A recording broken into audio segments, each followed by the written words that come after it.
Hello. हाँ जी। हाँ, थावरचंद जी बोल रहे हैं? जी। हाँ, नमस्कार सर, मैं भारत रफ्तार से बोल रहा हूँ, जितेश। जी जी जीते जी। सर, आपकी पार्टी के विधायक जय किशन पटेल को राजस्थान की एसीबी ने गिरफ्तार किया है 20 लाख रुपए की रिश्वत के एवज में। क्या कुछ जी। मामला है? आपकी पार्टी का इस पे क्या स्टैंड है? आ, अभी शादी का सीजन है और हम भी इधर घूम रहे हैं और अचानक से न्यूज देखकर अचंभित हैं कि आखिर क्या मामला है। लेकिन जहां तक मैं मानता हूं कि कुछ दिन पहले ही जय कृष्ण भाई मुझे बता रहे थे कि बागी दुरासा में जब से जीता हूं तब से कई तरह के षड्यंत्र चल रहे हैं। और आप और हम सब जानते हैं कि दक्षिणी राजस्थान के अंदर जिस तरीके से तेजी से एक तूफान की तरह ये पार्टी उभरी और दोनों ही दलों को ध्वस्त किया। और दोनों दलों के साथ साथ में ये पार्टी दक्षिणी राजस्थान तक सीमित नहीं रही, दक्षिणी राजस्थान के बाद में देश के अलग अलग कोने पर ये पार्टी पहुंची। यही बात अन्य दलों को हजम नहीं हो पाई और क्षेत्रीय पार्टी को दबाने के लिए हजार षड्यंत्र किए। दूसरी ओर जिस प्रकार से अब 10 करोड़ के 2.5 करोड़ के ये जो बात चल रही है, हम लोग चुनाव नहीं लड़ते, जनता चुनाव लड़ती है और बिना पैसों से हम चुनाव लड़ते हैं। तो इतना बड़ा लोभ लालच किसी का नहीं हो सकता और ये एक साजिश भी हो सकती है या षड्यंत्र भी हो सकता है। फिर भी हम लोग भी इस बात के लिए गहनता से विचार कर रहे हैं और जांच पड़ताल हम भी कर रहे हैं कि वास्तव में क्या रहा, क्या सही है, क्या गलत है। जहाँ तक मैं जानता हूँ भागीदोरा विधायक के साथ में रहा हूँ, कुछ मैंने इस तरह का कभी बर्ताव देखा नहीं कि वो इस तरह के स्वार्थ के साथ में एक साथ ये सब करने लग जाए। और हो सकता है कि किसी की साजिश हो या षड्यंत्र हो सकता है किसी ने उनको उनके साथ में इस तरह का दुर्भाग्यपूर्ण घटना को कारित किया हो। लेकिन जो भी है पूरा मामला सही नहीं है।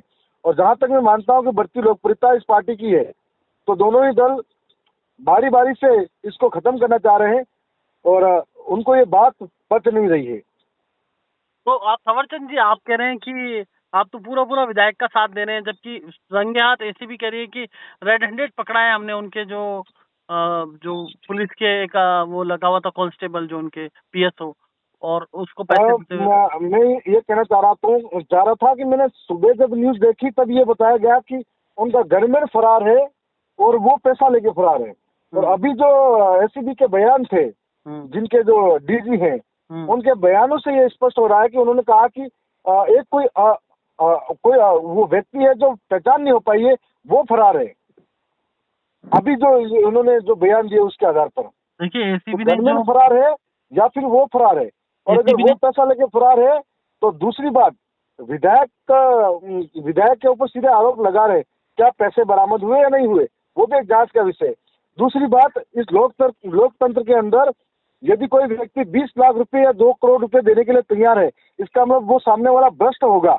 तो क्या क्या उस पर भी कोई कार्रवाई बनती है या उस भ्रष्ट व्यक्ति को छोड़ा जाएगा? क्या मामला है, क्या नहीं है, इसकी पूरी पुष्टि करनी चाहिए इस मामले के अंदर। और यदि थावरचंद जी, वो उन्होंने जो प्रेस नोट दिया है एसीबी ने, उसमें जी साफ लिखा है कि एसीबी ने बांसवाड़ा बागीडोरा विधायक जी जय किशन पटेल और दलाल विजय कुमार पटेल को 20 लाख रुपए की रिश्वत प्राप्त करते हुए रंगे हाथ गिरफ्तार किया, रेड हैंडेड। अब आपकी पार्टी अगर मतलब इसमें प्रूव्ड हो जाता है तो क्या पार्टी विधायक पे कार्रवाई करेगी क्या? और अगर ऐसा कुछ हुआ तो पार्टी बैठकर मंथन करेगी और पार्टी के सारे लीडर मिलकर जो तय करेंगे कोई न कोई कार्रवाई होगी। लेकिन मैं ये जब मानता हूँ कि लोकतंत्र के अंदर आज जो सत्ताधारी पार्टियां हैं जो कहीं न कहीं लोगों को दबाने के लिए हर तरीके अपनाते हैं। कुछ दिन पहले वहीं से चुनाव लड़े महेंद्रजीत मालविया पर 1500 करोड़ का घोटाला था और 1500 करोड़ के घोटाले के बाद में जो आईबी और सीआईबी जो जांच करने के लिए आई थी, तो उन्होंने भी माना था कि बहुत बड़ा घोटाला हुआ जल जीवन मिशन के अंदर पीएचडी विभाग में जब ये मंत्री थे। और ऐसे ही भ्रष्टाचारी को जब बीजेपी के साथ शामिल किया गया था तो वो सारे मंत्री भ्रष्टाचार से मुक्त हो गए थे और एक साफ छवि बन गई थी। तो इस तरीके से मुझे लगता है कि दक्षिणी राजस्थान के साथ में एक तरीके से उन आदिवासियों के साथ में बड़ा षड्यंत्र है।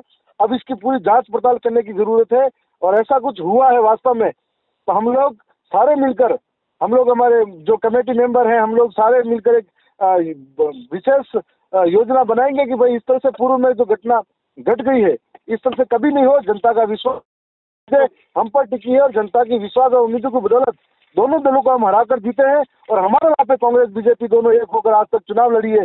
उन्होंने जिला प्रमुख बनाए, प्रधान बनाए, तो इसका मतलब हमारे पर भरोसा है, वो हम हरगिज टूटने नहीं देंगे। तो आप पार्टी का स्टैंड क्लियर है कि भ्रष्टाचार नहीं सहन करेंगे, ना लेने देंगे, ना खाऊंगा ना खाने दूंगा, इस बात पे आप पार्टी भी स्टैंड करती है? नहीं, हम लड़े हैं और लड़ेंगे ईमानदारी के साथ में, और इस तरह से कोई बात आई है, अगर विधायक जी ने कोई गलती की है तो जो दंड बनेगा वो करेंगे भी। और पार्टी का जो स्टैंड है वो सारे लोग मिलकर जो निर्णय लेंगे उनके साथ हम चलेंगे।